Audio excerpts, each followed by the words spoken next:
Hello and welcome back to Ireland. We're currently at war with Great Britain, and we are currently at war also with France because they allied Britain and then joined in, and I unfortunately did not get any allies joining me, but that doesn't really matter right now. I'm pretty sure the French will actually land that many troops on the island, and if we do, I'm pretty sure we can kick them back off again, hopefully. No idea if that's actually possible, but as you can see here, oh, I thought those were French, they are not. The French are just at war with us, Timurids in Khorasan and Hejaz. So yeah, I'm definitely going to have some trouble here with the French, but hopefully I can just siege this area and either get a alright peace deal out of it or something. We'll have to see, but hopefully I can solve this one way or another. We'll simply have to see how it works out. I've also started the integration of both the Incas and also Scotland. Due to the fact the Spanish break their alliance, no reason to keep the Incas as a vassal anymore, and the Scottish are basically done their duty and are ready to join the Irish proper, more or less.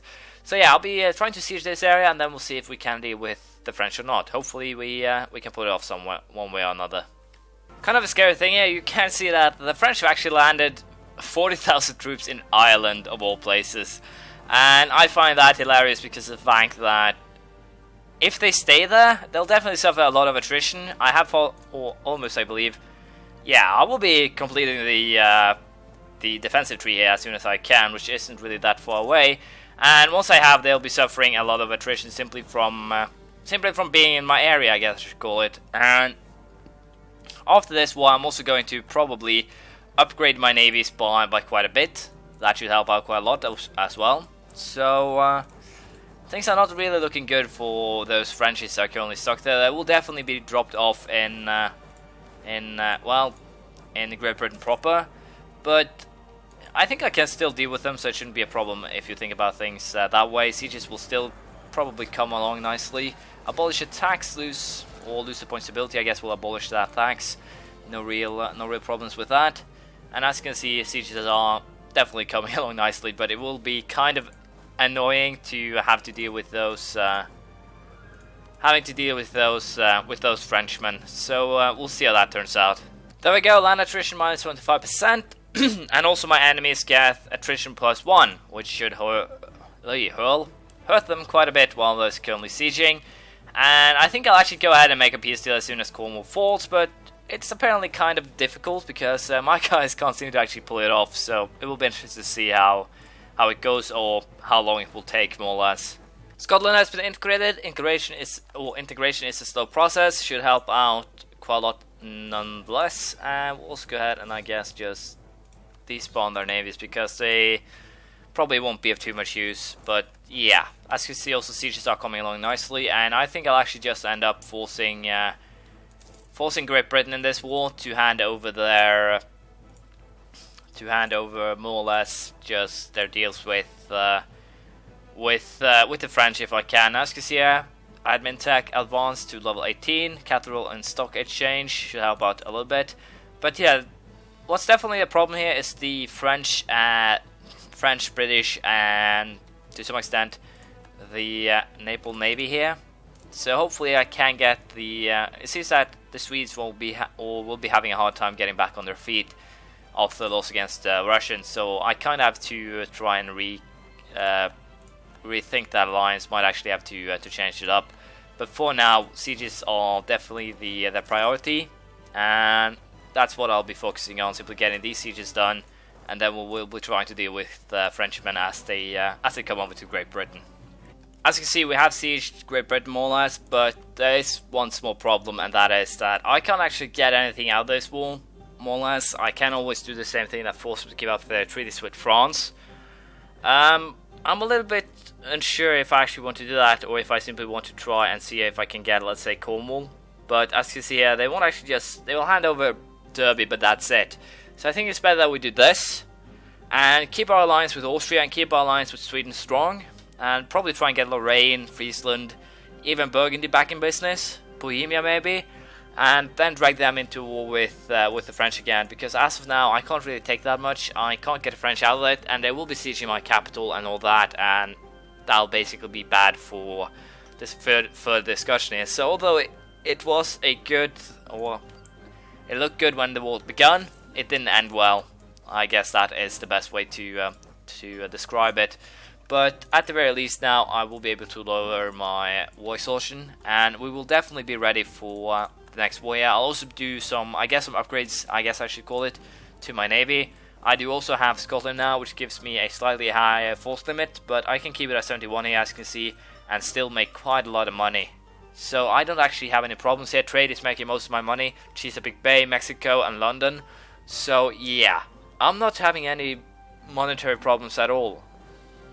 Trade is actually 31% of my income, but that doesn't matter. I'm making a lot of money. I can support the army. I can most likely even support the navy if I were to create one.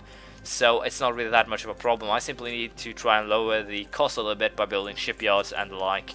But as I said, it's not really that much of a problem. It can easily be solved, and I'll simply build some more of these, and then we will be starting to build a navy. As you can see, I'm making quite a lot of money.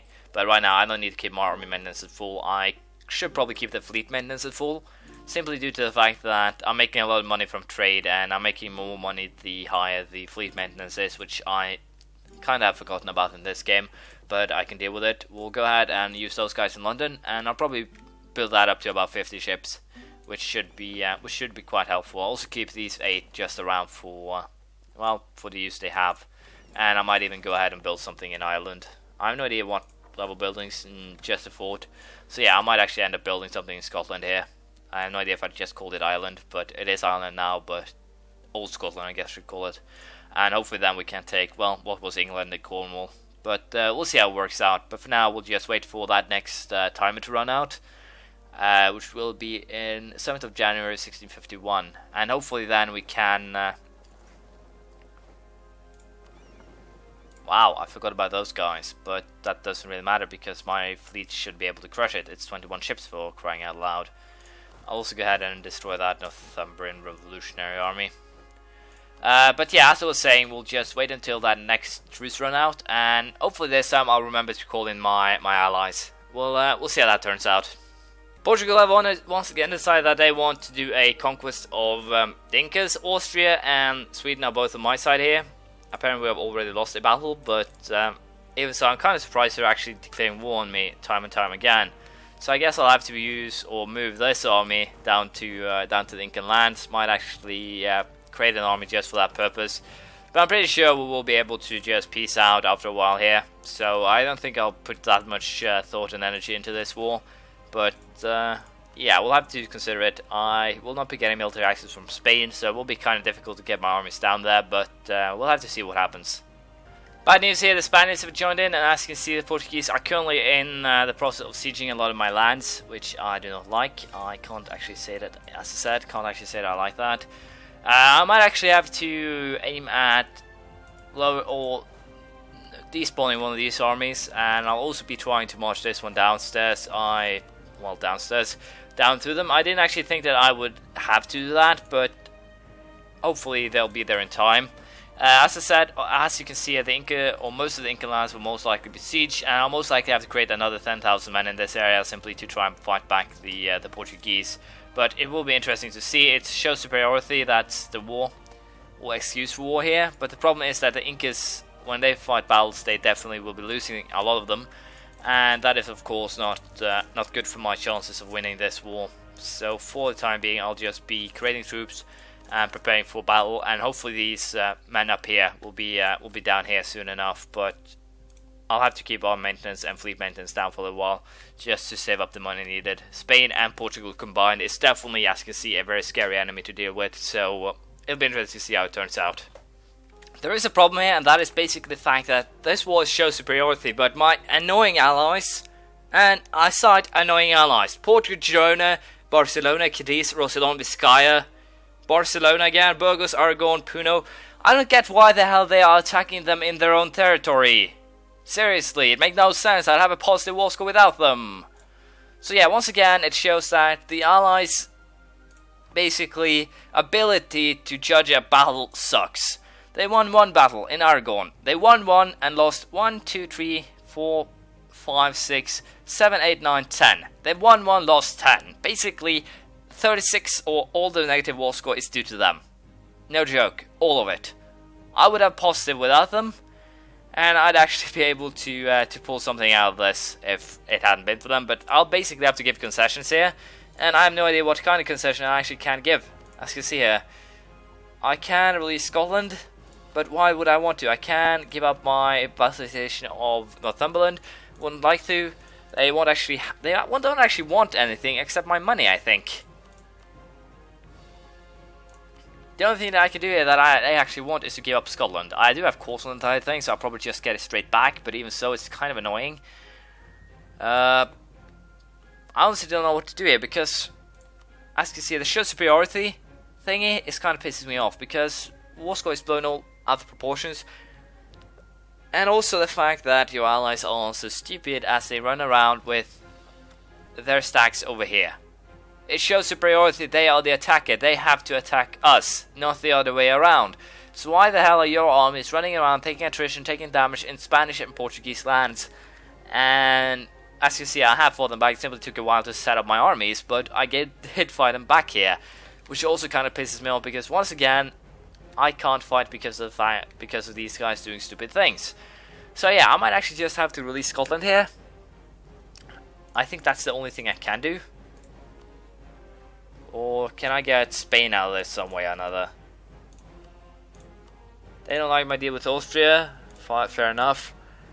Concede defeat? Nope. No real reason.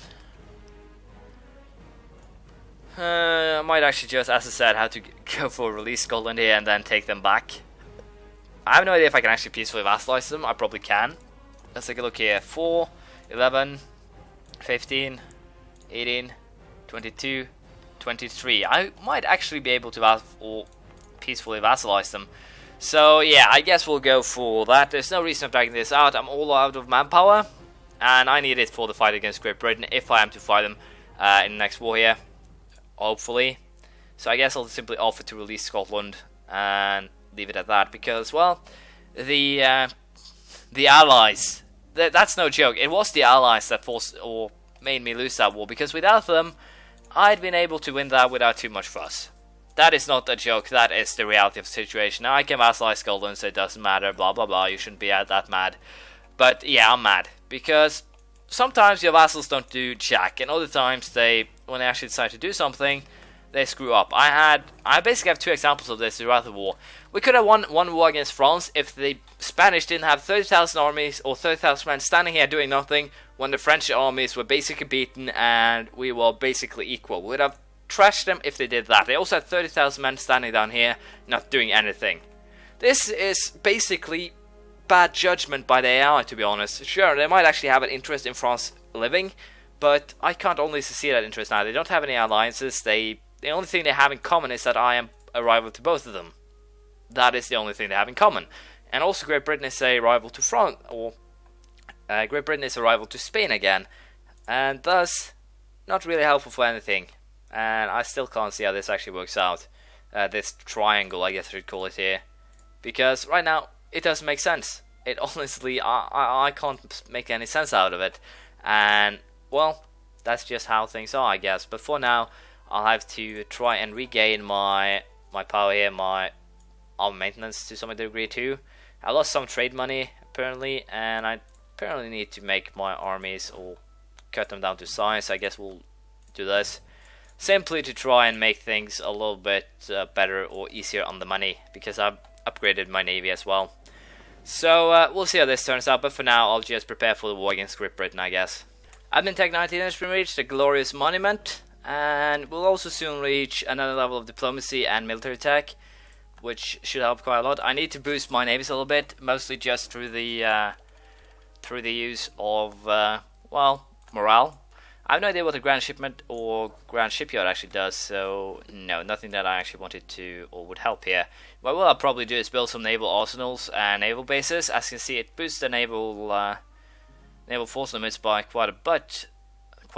So it's definitely something I will be doing. I guess it will be, instead of building, it costs 120. So yeah, I'll probably be building Grand Shipyards and everything once I actually get the level 16 and level 19 of diplomacy tech. But for now, we'll just, as I said, prepare for another war against Great Britain, and hopefully we'll be able to pull it off as a victory this time. without the Swedes or the French bugging in too much, as it were. I'm a little bit unsure who will actually join in if I were to declare war here. We see Milan, Netherlands. Can I actually get Burgundy? No, since I'm negative in relations, that do not work out. As you can see, the Scottish are basically my my allies again soon. No, they don't want to now for some reason. Wow, nice. Do I have a diplomatic reputation guy? There we go, and that should be enough. Yes, that is enough. So, marriage offer from Northumberland, I guess I'll accept that. I guess there is nothing I can do to actually quickly boost it over the limit. To be able to cover action, no, definitely not. I can't actually boost my relations with them over the limit, so I might actually have to wait until after the war before I actually end up vassalizing them, but it should be fine. So let's see here, the truce is up, and they're currently at war with Burgundy, they're at war with Ming. With Ming? How the hell did these guys manage to get in war with Ming? Call willing allies, Sweden. Scotland says no. Austria says no. Well, we'll take a chance. I don't think they'll ally up that fast again, especially considering the amount of wars that Britain is in. Well, at least that's what I'm hoping. But yeah, it will be interesting to see how this actually turns out. I think I can almost guarantee that it should be a victory. So we'll see how it turns out. It should be, as I said, a easy victory. But once again, I have gone over my time, so we'll have to fight this next time. Hopefully I can pull off a victory here without too much fuss. Scotland will definitely most likely be a vassal again in 2 or 3 months, so then it'll take another decade and then I'll integrate them. But all in all, fair enough, a good way to get Portugal out of the war. And with Incas integrated before the next war, I'm also pretty sure that I can avoid any future conflict with Portugal/Spain. So hopefully that goes as planned, and hopefully the French won't actually join this war. So it'll definitely be interesting to see how it turns out, and hopefully we can secure a victory here. No idea if these guys are... No, they're not at war.